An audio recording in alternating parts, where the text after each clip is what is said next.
Imagine your entire psyche, your whole personality, as a grand old mansion. Its facade is flawless. Painted in light, welcoming colors, windows gleaming with cleanliness, children playing and guests laughing on the manicured lawn. Inside, there's a library of your intellect, a living room of your social skills, a kitchen of your daily habits. But deep in this mansion, at the very end of a long, dimly lit corridor, there's a door. It's not like the others. It's massive, made of dark, almost black oak. It has a huge, rusty lock from years of neglect, and the hinges are covered in cobwebs of forgetfulness. Not only is it locked, you, your parents, society as a whole, have spent years papering it over with the same light wallpaper as the walls, trying to make it invisible, erasing its very existence from the blueprint of yourself. You walk down this corridor every day of your life, heading to the familiar, safe rooms, and each time, out of the corner of your eye, you catch the outline of that door. In that instant, it's as if the mansion's furnace shuts off. The warm, cozy air turns a degree, 2 degrees colder. An inexplicable shiver runs down your spine, and without realizing it, you quicken your pace, adjusting an imaginary tie or skirt with a hurried motion, as if you've just dodged danger. Now, let me ask you a question that will make your stomach clench. What if the source of all your biggest problems isn't the outside world, but that room? What if your chronic insecurity in meetings, your fear of being abandoned in relationships, that gnawing feeling that you're wearing a mask, playing a role that's not yours, all of it isn't character flaws but symptoms? Symptoms of something alive in that sealed room, knocking on the door, demanding attention, poisoning the air throughout the house? And the scariest, most paradoxical secret, the key to that door isn't lost. It's hanging around your neck. You carry it with you every day, feeling its coldness on your chest like guilt or vague anxiety. But your own mind, the very one that decorated the facade and hung the wallpaper, whispers a convincing, deadly lie in your ear. Turning that key means destroying everything. A secret will be revealed that will annihilate you. Better to live with the cold than face what's inside. The belief we're not just challenging today, but dissecting down to its molecules and burning on the bonfire of your new understanding, goes like this. Your dark side, your bad emotions, your inconvenient desires. These are the enemy. They're an anomaly, a pathology, a manufacturing defect. Something to suppress with positive thinking pills, fix with a therapist, lock away behind 7 locks, so they never tarnish the bright image of a good person. Everything around you reinforces this myth. Social media showcases only glossy lives. Pop psychology peddles mantras about self-love that turn out to be love only for your photoshopped version. Even your loved ones, wishing you well, say, don't think about the bad stuff, rise above it, keep things simple. They hand you a medal of the good guy or nice girl and expect you to wear it, even if the chain cuts into your skin. This isn't just a misconception, it's a system of spiritual castration. Because by warring against a part of yourself, cutting off and discarding pieces of your own psyche, you condemn yourself to a civil war with no truce. You spend the lion's share of your mental energy not on creation, but on holding that door shut. And in this war, there can be no winner, only an exhausted, fragmented prisoner. The big, terrifying, and incredibly liberating idea will approach slowly goes like this. Your true, non-toy strength, your wholeness, when you finally stop feeling like an imposter, and that magnetic confidence you vainly sought in affirmations and expensive suits, don't live despite your darkness, not somewhere far from it. They slumber like precious artifacts right at the heart of that sealed room. You're not a stalker sneaking into a radioactive forbidden zone. You're the rightful king who, out of cowardice and fear, let an entire wing of your ancestral castle fall into ruin, and now dreads entering it. Rejecting this part of yourself isn't the path to light. It's the path to half a life, existing in energy-saving mode. Embracing it isn't descending into darkness. It's turning on the full lights in the entire house. Insight 1. What you deny controls you. The shadow directs your life from the prompter's box. Carl Jung gave us not just a term, but a whole map. His rule isn't a metaphor, it's an accurate description of how the psyche works. What you don't recognize in yourself, what you haven't integrated into your I, what you haven't claimed as your own, doesn't vanish. It goes underground, forms an autonomous guerrilla army, the Shadow. And this army starts running your life from behind the scenes, through sabotage, uncontrollable emotions, and urges. Take a simple example. Since childhood, you've learned that anger is bad, angry people are bad. You decided, I'll be kind. And your natural biological aggression, a tool for protecting boundaries, standing up for yourself, was banished to the shadow. But where did it go? It didn't evaporate. Now it shows up not as direct anger, but cunningly. As passive aggression, silent ignoring, sabotage. As venomous sarcasm you pass off as humor. As sudden, devastating outbursts at those who can't fight back. Subordinates, a child, a partner who depends on you. You're not mean. You're just invisibly controlled by your own unrecognized anger. Or another pattern. Your personality is built on the idea that you must please everyone. You're one of the guys, the life of the party. But deep down, there's a natural drive for dominance, to be first, not just one among many. This drive gets sent to the shadow, and now it poisons you from within. You suffer agonizing envy toward those who dare to be leaders, who aren't afraid to have their own opinions. You'll unconsciously criticize them, gossip about them, because they live the part you've forbidden in yourself. A specific story. Imagine Sergey. At work, he's the ideal. Everyone loves him. He never argues, always ready to help, to take on someone else's tasks. His face is a mask of goodwill. But in the evening, stepping through his front door, he changes. The slightest request from his wife to take out the trash triggers an explosion of irritation. Unpicked up toys from the child drive him to shouting. Why? Because during the day, his shadow, suppressed rage at the brazen colleague who dumped their report on him, at the boss who didn't appreciate his overtime, at the whole world where he can't say no, has built up to critical mass. And it doesn't care where it erupts. It picks the safest, most vulnerable spot, his own family. This isn't Sergey the two-faced monster. It's his shadow, with no legitimate outlet, bursting through the plumbing of his psyche. Get the point? As long as you don't acknowledge these dark parts in yourself, you're not the master of your own house. You're a puppet with strings leading to that very sealed room. Every uncontrollable impulse, every situation where you act not like yourself, that's the shadow's voice. It doesn't wish you harm. It just wants to be seen at last. Insight 2. The emotions of darkness aren't garbage. They're an unpacked suitcase of tools for survival and power. You've learned to sort your feelings into can and can't baskets. Joy, calm, compassion. They go in the green good basket. Anger, envy, fear, greed, lust. They end up in the black one, labeled shameful, destroy. You diligently crush them like hitting cancel on an annoying chat, drown them in alcohol, stuff them with sweets, bury them in endless scrolling. But your brain, this ancient biocomputer, didn't evolve over millions of years to split things into good and bad. It divides everything into functional and non-functional. Each so-called negative emotion is a complex, evolution-honed program built for a specific survival task. You're not deleting a virus. You're shutting down a vital alert system. Take anger. It's not evil, it's a high-precision perimeter security system. Anger kicks in when someone crosses your psychological or physical boundaries. Its job is to mobilize you, pump you with energy for defense. By disabling this system in the name of kindness, you turn yourself into a country with no army or border guards. People will raid you like an open supermarket, taking your time, energy, and resources.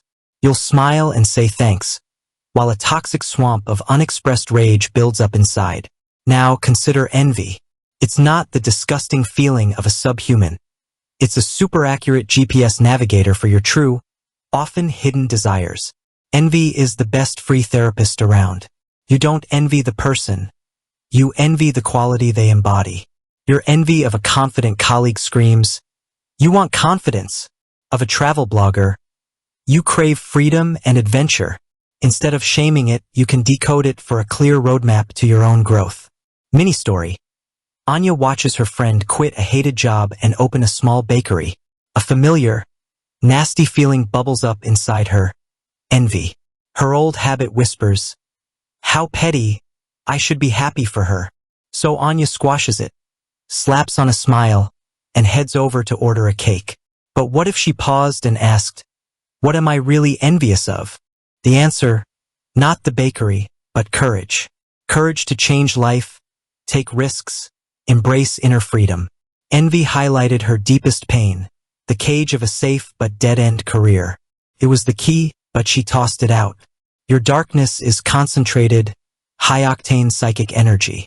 Locked in the basement, it rots, poisons the well, sparking anxiety, apathy, depression. Symptoms of starvation amid stocked fuel. Unleashed, aware, and channeled, that same energy fuels your transformation. Anger turns into drive for goals. Envy into motivation for growth. Fear into caution, not paralysis. Insight 3. Magnetism in relationships springs from wholeness, not perfection. You attract not with a mask, but with your authentic depth. Here's one of the biggest existential pains of modern life. You step out into the world, for a date, a job interview, or a new social circle, holding up a carefully polished shield of your bright personality.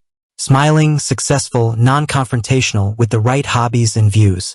You're showing not yourself, but a project of yourself, a socially approved version. Then you wonder, why are the connections so shallow? Why do people either use you, he's so reliable, or dump you? Talking to him is like chatting with a robot. Why doesn't that passionate, deep attraction, the kind called chemistry, spark? The answer is simple. Your perfect mask is plastic. It's smooth, hygienic, safe, and totally lifeless. It has no scent, no warmth, no texture. You can't fall in love with it. You can only negotiate with it. True, electrifying attraction that grows into something more than a mutually beneficial partnership arises in the space of genuine recognition. Not acceptance, which you can fake, but actual acknowledgement of another person's existence in all their complexity. This moment doesn't happen when you showcase your strengths, like intelligence, humor, or kindness. It happens when you take a conscious, controlled risk, revealing your vulnerability. Your quirky habit, like, I love sorting things by color. Your awkward, wrong desire. Your shame-filled fear. In that instant, you broadcast an incredibly powerful, rare signal in today's world. It says, I'm whole. I'm not afraid of who I really am. I know my dark corners and don't hide from them. And I'm inviting you not on a tour of my achievements museum, but into my real, living, slightly chaotic world where I truly exist. This signal acts as both a filter and a magnet.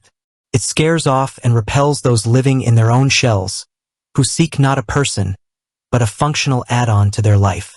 But it magnetically draws those who've also grown tired of the theater, who deep down crave real connection. Breaking down a date. Standard script. You exchange pleasantries, chat about safe topics, movies, travel, food. It's all nice but flat. Now, the alternative. Instead of your 100th story about a trip to Bali, you spot a pause and say something like, sometimes I'm hit with this irrational fear that everything I've built is just a house of cards. And I spend so much energy pretending it's all under control. You're not whining. You're stating a fact about your inner landscape. In that moment, magic happens. You stop being just another nice person with a good job. You create not a balloon of polite chatter between you, but a deep, cool well of possibility. A chance for the other person to drop their mask too.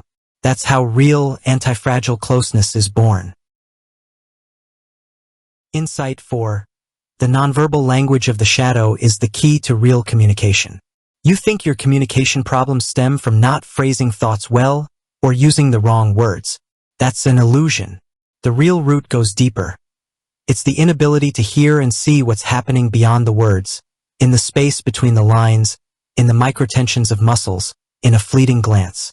All your conflicts, agonizing misunderstandings, that feeling of speaking different languages. It's mostly not a clash of people. It's a clash of their unrecognized, unprocessed shadows, battling like gladiators while the owners pretend it's just a debate over who takes out the trash. His unwarranted, venomous criticism of your looks or choices is rarely about you. More often, It's his own unrecognized insecurity screaming out, his fear of not being good enough. He's projecting his shadow onto you and attacking it through you. Her suffocating jealousy and control is rarely about love. It's her suppressed, monstrous fear of being abandoned and insignificant, masked as care and wanting to be close. When you develop this X-ray skill, seeing not the mask, but the shadow pulling its strings, the whole world of human relationships becomes transparent, like a blueprint. You stop taking attacks personally. Instead of fighting the other person's shadow, which is like battling smoke, you can address the core. It seems something's really bothering you right now. Want to talk about it. It disarms them. It shifts the conversation from a childish brawl to adult negotiation. This ability isn't manipulation. It's the highest form of empathy and the most effective communication tool. You start speaking not to a social role across from you, boss, partner, parent, but to a living, wounded, complex person who, like you, fears their own darkness. And in that space, real miracles of understanding become possible. Right now, you're probably in the first stage, frustration and deadlock. Why does everything keep falling apart? Why do I keep stepping on the same rakes in relationships? Why am I so scared to stand up for myself, say no, or be seen? This pain isn't a sign of your defeat. It's a sign the system is working. It's the pain of loosening your old, tight shell, the pain of parting with the comfortable but deadly illusion that you can only be good. Then, if you keep looking in this direction, awareness will come. Cool, sober, sometimes frightening. You'll start seeing cause and effect links like in a detective novel. Here I suppressed anger, and here I became a victim. Here I forbade envy, and here I lost my career direction. You'll see the pattern. Your prohibitions don't save you. They create your biggest problems. Your escape from yourself is the very trap you couldn't escape. And in place of awareness comes strength. Not the flashy, puffed-up bravado that shouts about itself, but quiet, ironclad, unshakable strength from the roots. The strength of someone who holds the full map of their territory. They know where the fertile valleys are, where the swamps lie, where the sunny meadows are, and where the deep, dark caves hide. And they no longer fear getting lost, because they know every inch of their land. Their confidence stops being a pose they have to maintain. It becomes a state of being natural as breathing. Liberation isn't about becoming a dark, wild, antisocial monster. No, it's about shedding that ridiculous, exhausting split inside you between light and dark, good and bad. It's integration, acceptance, bringing the abandoned territories into the fold of one unified nation called me.